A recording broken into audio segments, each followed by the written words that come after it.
We're at a Quaido in Abidjan and a new day's work is about to begin.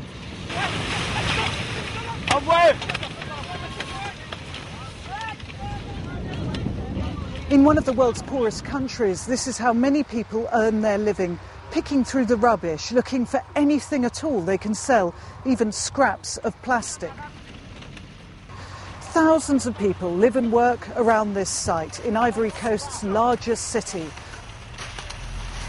And yet, this is where toxic waste from a rich Western company was illegally dumped. That's why they say around here that instead of bringing them wealth and opportunity, the company Trafigura brought them nothing but disaster.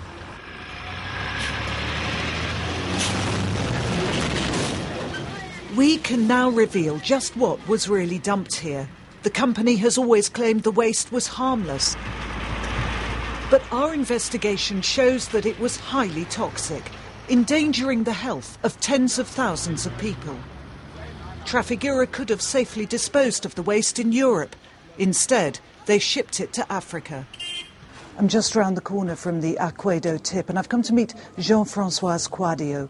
Apparently, he's lost both his babies because of the toxic waste. His wife Fidel had been 8 months pregnant with their first child when a wave of noxious fumes engulfed their home. Doctors say this caused her to give birth prematurely. The boy, Jean-Claude, died within a day. My wife, when they dumped the toxic waste, we went to the hospital in Tuka and they asked us to get checked. Their second child, Amma Grace, was born a year later. She too fell ill and was taken to hospital. The team put a needle in her spine and they drew out some bone marrow to analyze it. Then they said that she was suffering from acute glycemia caused by the toxic waste. Amma Grace died last December. These medical reports say there is a strong presumption that her death was also caused by exposure to the toxic waste. The couple fear they may never become parents. The waste that's blighted Ivory Coast's commercial capital belonged to the giant mineral trading company Trafigura. It was shipped to West Africa against international regulations that aim to spare developing countries from Western waste. A tanker chartered by Trafigura docked here at Abidjan.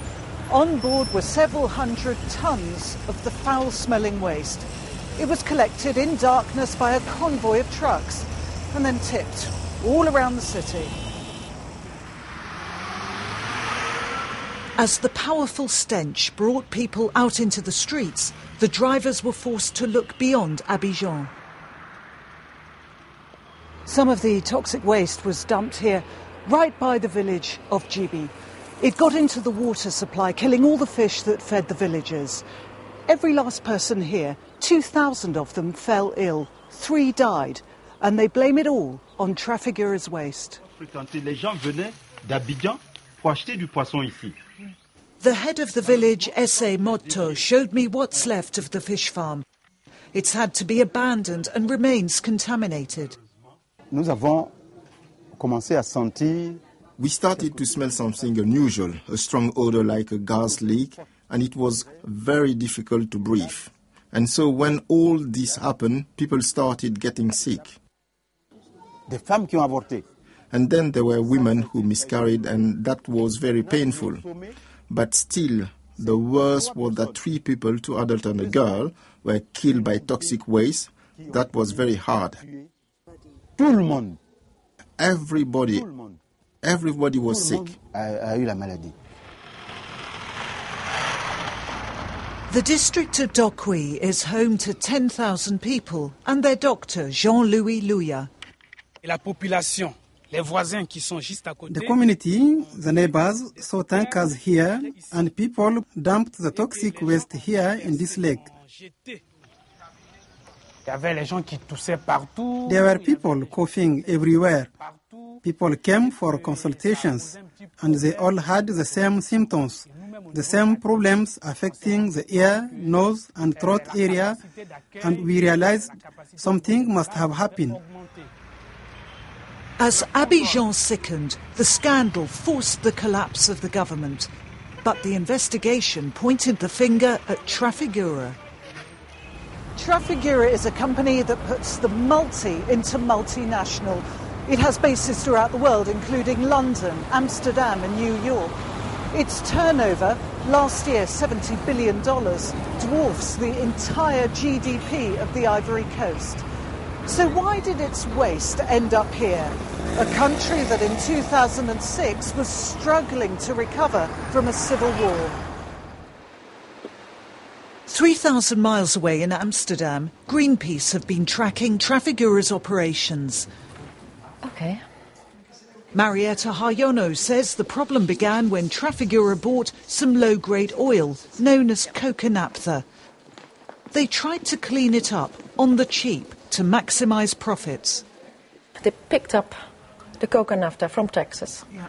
They brought it all over to Lasquira, Tunisia. Oh, to Tunisia. They were kicked out of the country, so they decided to bring it onto a ship, the Probo Koala, just outside Gibraltar. For 3 months, the Probo Koala was turned into a chemical factory. They used the Probo Koala as a rough and ready refinery off the coast of Gibraltar. The problem was that the oil had too much sulphur in it, so Trafigura tried to remove it using a very unsophisticated method. They poured tons of caustic soda and a catalyst into the crude oil. About half of the sulphur settled out at the bottom. They could now sell the oil, but they were left with a toxic sulphurous sludge in the tanks. After 3 months, they sailed up to Amsterdam to discharge the slops, the toxic waste. With her hold full of a thick sulphurous tar, the Probo Koala came here to Amsterdam. And this is where the story should have ended. They told the Dutch authorities that what they had on board was ordinary ship slops, a standard wash water that can be safely got rid of for a few €1,000. But when it was pumped on shore, the appalling fumes triggered an emergency. The Dutch took a closer look and discovered there was nothing ordinary about it. They told Trafigura the waste would cost €500,000 to treat. At this point, the company decided to find a cheaper option. The waste was pumped back on board and Probo Koala set a new course, one that would lead to West Africa. Now Trafigura is being prosecuted in Amsterdam. The charges against Trafigura, as well as the captain, are falsification of papers. They deliberately had work silent on the toxic nature of the waste into the slop tanks. And the other charge is illegal import and export of toxic waste from one country to another country, as well illegal export from toxic waste from Europe to an African country, Côte d'Ivoire. A smaller company might by now be drowning in scandal, but Trafigura has always robustly defended itself.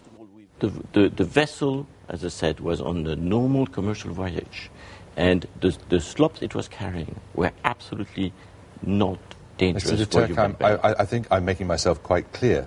Why did you choose to send it to the Ivory Coast? We did not send the vessel to Ivory Coast. The vessel was on a normal commercial voyage. In fact, there was nothing normal about the voyage to Abidjan. Trafigura hired a newly formed company called Tommy. It had no licence and no facilities to handle toxic waste, but it was cheap. Instead of paying €500,000 to have the waste safely disposed of in Amsterdam, Trafigura paid Tommy around €15,000.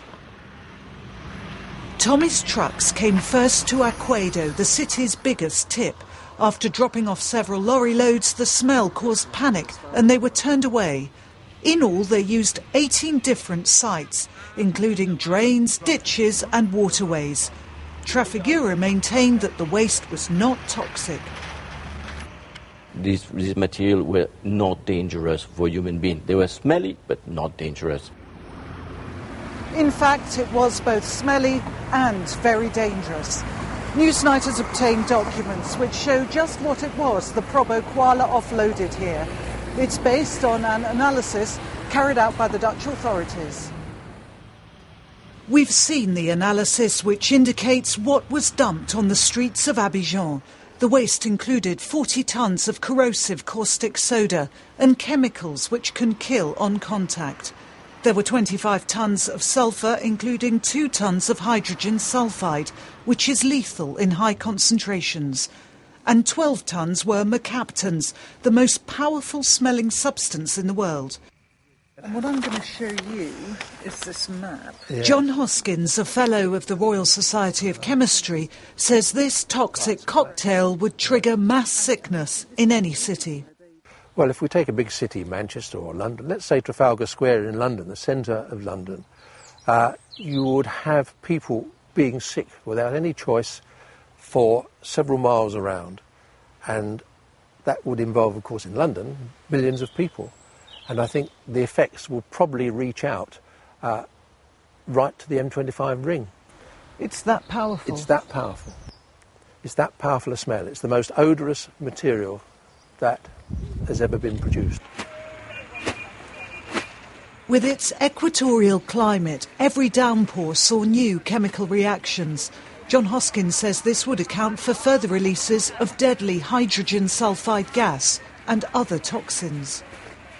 Those that were more severely poisoned, it's not very hard to imagine that if a pregnant woman is poisoned, that her body reacts by aborting the fetus. Over a long period, there will be long-term effects because these things are chronically damaging, and once you've damaged maybe your lungs or your liver or your kidneys, that damage will not recover. Many in Ivory Coast get by on about £1 a day. For the owner of the company, Tommy, which dumped the waste, a few €1,000 must have seemed like riches. But Salomon Agborogbu is now serving a 20-year prison sentence, while no one from Trafigura has ever been prosecuted in Ivory Coast. The official investigation was dropped at about the time the company paid the government $200 million. Trafigura has always denied any responsibility for what happened here. Far from being the price of a guilty conscience, it says the money it paid the Ivorian government was a sign of its corporate social responsibility. But 30,000 Ivorians are now suing Trafigura in the biggest class action brought before London's High Court. Before the case has begun, serious allegations have been made of a dirty tricks operation. The lawyers acting for the claimants, Lee Day, say attempts were made in Abidjan to persuade key witnesses to change their statements, including offers of money. One witness, Bu Unja, says he was also offered the chance to travel for the first time.